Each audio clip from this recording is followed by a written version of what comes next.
Salam alaikum, Shabab, j'espère que vous allez bien. Alors, dans cette vidéo, je vais faire la correction de la série numéro 6 et je commence par l'exercice numéro un. Alors, voilà, on commence.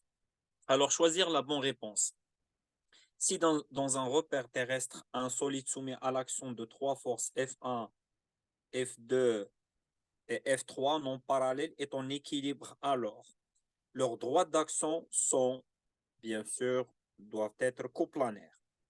Leurs droits d'action sont identiques, parallèles ou concurrentes. Donc la bonne réponse c'est doivent être concurrentes.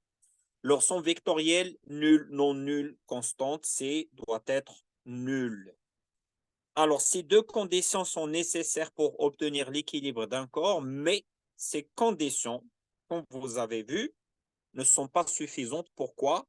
Parce que le solide peut être au mouvement rectiligne uniforme d'après le principe d'inertie. Donc, c'est ce que vous avez déjà dans le résumé de la leçon. Donc, donc les deux conditions sont insuffisantes.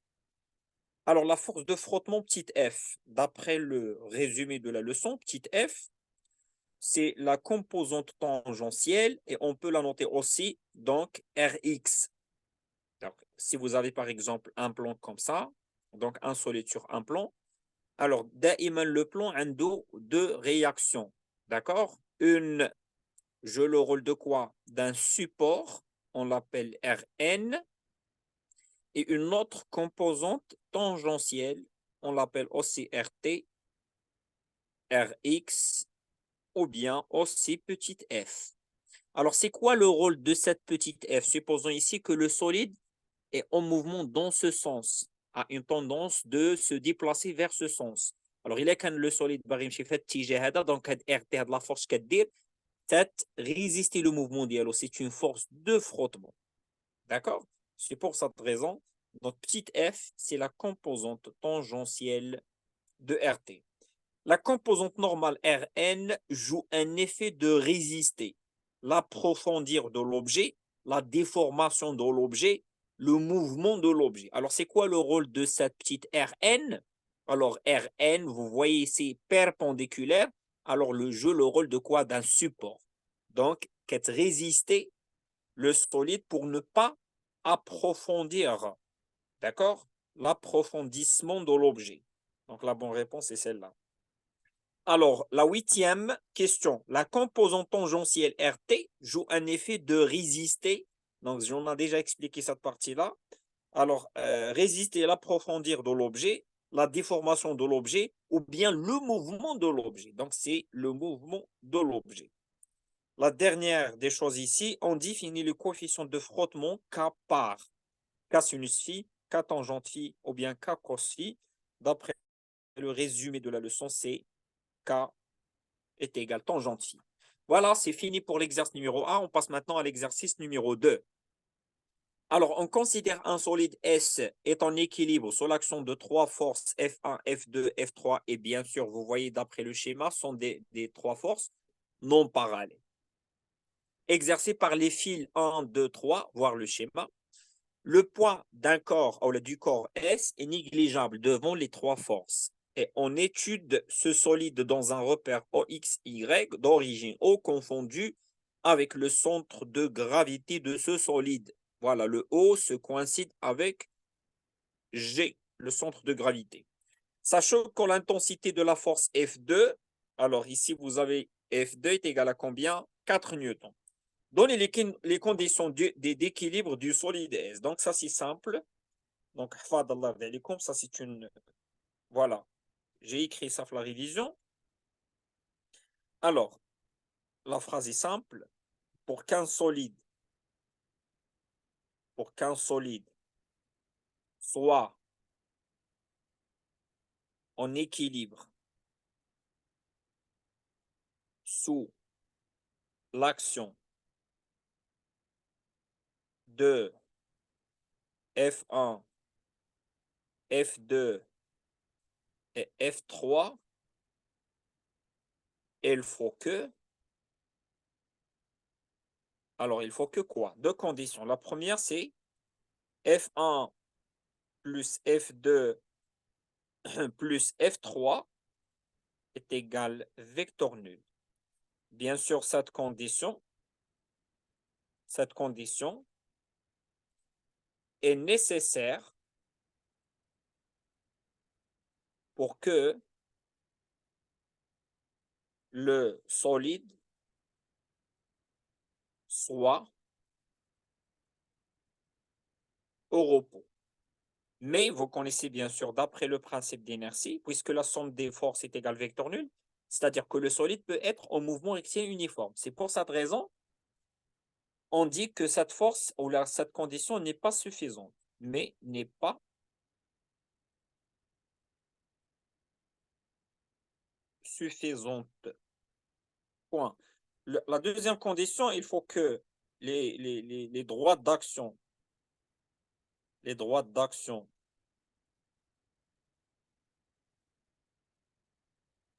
de trois forces doivent être coplanaires, voilà, concurrentes, coplanaires et concurrentes. Voilà, cette condition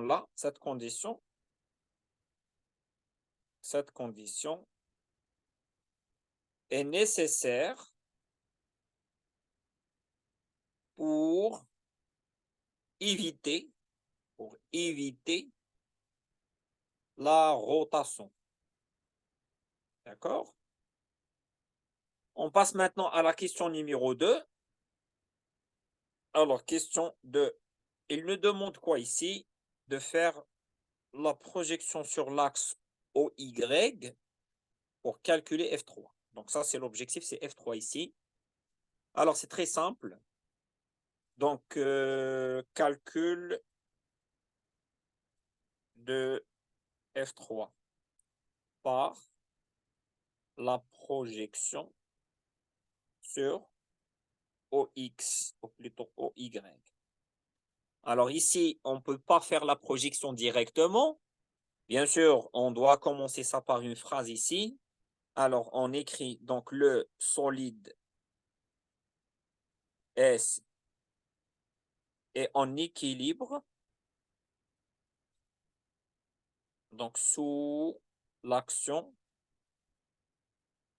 de F1, F2 et F3. Alors, F1 plus F2 plus F3 est égal vecteur nul. Voilà. On va appeler bien sûr cette relation par étoile et on passe. On projette étoile, cette relation vectorielle, sur l'axe OY. Alors, pour faire la projection sur l'axe OY, je reviens à la situation qu'on a ici. Je vais représenter ici le solide par un point, puis je représente les trois forces. Alors, la force que vous avez ici, force appelée F1. Voilà. Vous avez aussi donc une force F2 et F3. Alors, F2, c'est comme ça.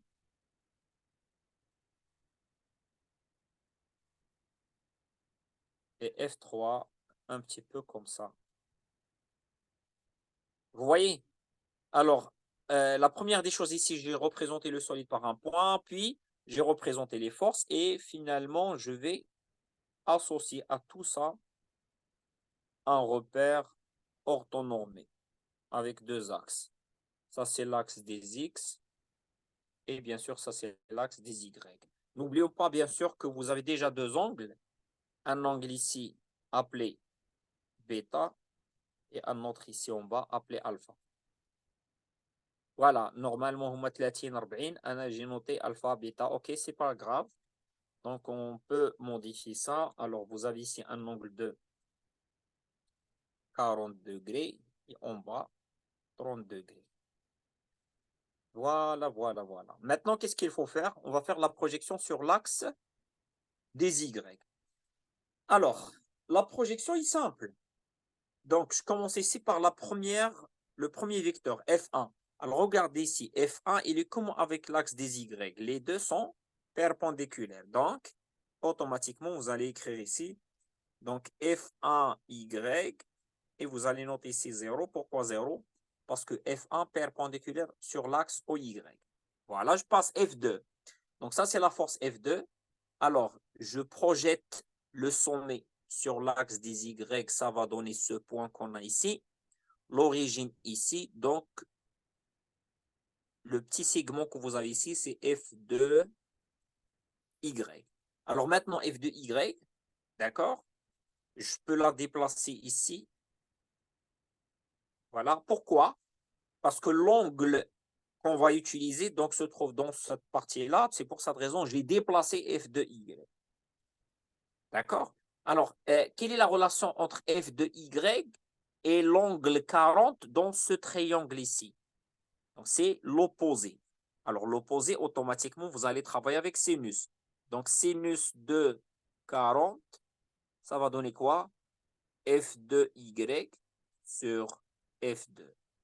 D'où F2Y est égal F2 sinus 40. Alors, cette composante-là est positive. Pourquoi? Ça se trouve dans la partie positive de l'axe Y. Donc, plus F2Y. Alors, F3, donc de la même manière, on va faire la projection sur l'axe OY, comme ça. Et l'origine se trouve ici. Donc, le petit segment qu'on a, c'est F3Y. Alors, de la même manière que le segment bleu ici, ça représente l'adjacent pour l'angle 30. Alors, on va travailler avec cosinus. Donc, cos de 30 est égal F3Y sur F3. Donc, F3Y est égal F3 cosinus de 30. Alors, maintenant, j'ai les deux composants. Je vais remplacer ici. Donc, ça, c'est moins F3Y. Le tout est égal 0. Je remplace ça par le 0. Voilà. Plus F2Y, je vais la remplacer par F2 sinus 40. Voilà. Moins F3Y, c'est F3 cosinus de 30. Le tout est égal 0. Alors, n'oubliez pas, bien sûr, qu'on cherche ça. On cherche F3. Alors, on va transmettre cette partie à l'autre côté. غترجع positif. Donc, غتبقى لنا هنايا F2 sinus 40 est égal F3 cosinus de 30. Moi, je cherche ça, alors je vais transporter ça ici. Ça sera en bas. Voilà, ce qui donne, alors, F3 est égal F2 sinus 40 divisé par cosinus de 30. Je remplace maintenant application numérique. Donc, F3 est égal. Alors, vous savez déjà que F2 est égal 4 newtons. Alors, je note ici F2, c'est 4 newtons. Voilà, il ne faut pas noter l'unité, bien sûr. Sinus de 40 divisé par cosinus de 30. Prenez la calculatrice. Directement, vous avez 4 fois sinus de 40 divisé par cosinus de 30. Alors, ça donne combien? 2. Alors, F3 est égal 2,96 newtons. Donc, ça, c'est la valeur qu'on a trouvée ici. Voilà. Alors, de la même manière, on peut faire ça pour la question numéro 2. Question numéro 2, il nous demande de trouver la valeur de F1. Vous voyez là? La valeur de F1 par la projection sur l'axe OX. Alors, de la même manière, je vais aller reproduire le schéma. D'accord? Alors, question numéro 3. Qu'est-ce qu'on cherche? On cherche, calculons F1 par la projection sur l'axe OX. Alors, les étapes sont simples. Premièrement, غادي نرسم le solide ديالي par un point. La deuxième des choses ici, غادي représenter les trois forces ديالي. Donc, عندي une force هنايا سميتها F1 وهي اللي تنقلب عليها أنا. وعندي une force ici دايرة بحال هكا سميتها F2. وفينالمون عندي une autre force ici اللي هي F3. Alors là, عليكم منين نجي نرسم la représentation des forces. خصني نحترم normalement l'angle اللي عندكم تما ولا les angles que vous avez là. Voilà, donc كنربطوا un repère orthonormé. Donc l'axe des X ou l'axe des Y avec la situation ديالنا. Et هنايا عندكم l'angle ديال 30. Ici, vous avez l'angle de 40. Alors, de la même manière, quand le solide est en équilibre sur l'action de trois forces, ضروري ما غاديش نكتب انا هاد la phrase. نفس les étapes. Le solide est en équilibre sur l'action de trois forces. Donc, F1 plus F2 plus F3 est égal vecteur nul. Puis, on projette maintenant, on projette cette relation. Alors, cette relation vectorielle sur l'axe OX. Alors, regarde ici. Je commence ici par F1.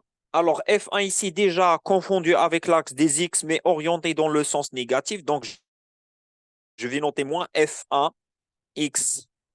Alors, F2, je vais faire la projection sur l'axe. Ça va donner ce petit segment qu'on a ici. D'accord? Donc, ça, c'est F de X. Donc, c'est positif aussi. Plus F de X. Je fais la projection de F3 avec une autre couleur pour qu'il soit clair. Je fais la projection de F3 ici. L'origine à le sommet, ça donne ce petit segment. Vous le voyez? Alors, ce petit segment ici, c'est F3X. Alors, c'est positif aussi. Donc, je continue. Plus F3X. Le tout est égal à 0. Maintenant, il faut chercher les coordonnées. Donc, on a déjà que F1, Y est égal à 0. Automatiquement, F1X est égal à F1. J'ai trouvé la première composante. F de X. Alors, F de X, ici, dans ce petit triangle, F de X, ça représente quoi? Donc, c'est l'adjacent. L'adjacent, alors, on va travailler avec cosinus. Alors, cosinus de 40, ديال هاد الزاوية هادي 40 est égal à quoi? L'adjacent اللي هو F de X على F2. وبالتالي F de X ديالي est égal هي F2 cosinus 40.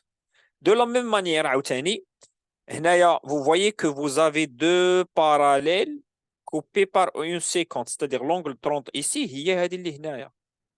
Alors, F3X par rapport à alpha, par rapport à 30 ici, à l'angle 30, c'est l'opposé, n'est-ce pas?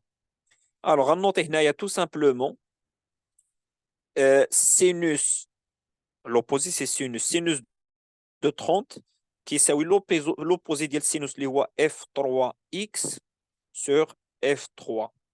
وبالتالي F3X est égal F3 sinus de 30.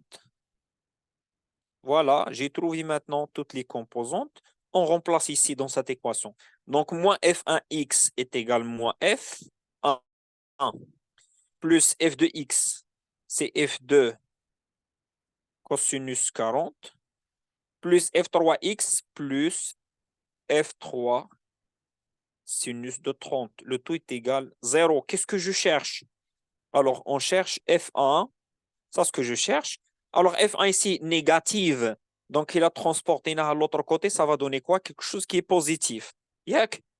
Alors, F2 cosinus de 40 plus F3 sinus de 30, ça va donner quoi?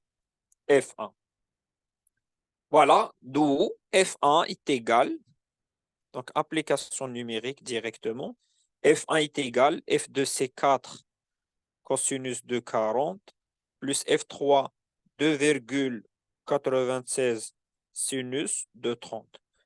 On prend la calculatrice et on tape le tout. Alors, on a 4 facteur 2, donc fois cosinus de 40, voilà, plus 2,96 fois sinus de, voilà, sinus de, alors, sinus de 30. Ça donne combien? Alors, F1 finalement est égal 4,54 newtons. Voilà, voilà. Donc, révisez donc 2, 3, 4 fois. حتى نفاليديو هاد الشيء هذا وندخلوه مزيان الشباب. Donc voilà, ندوزو l'exercice suivant.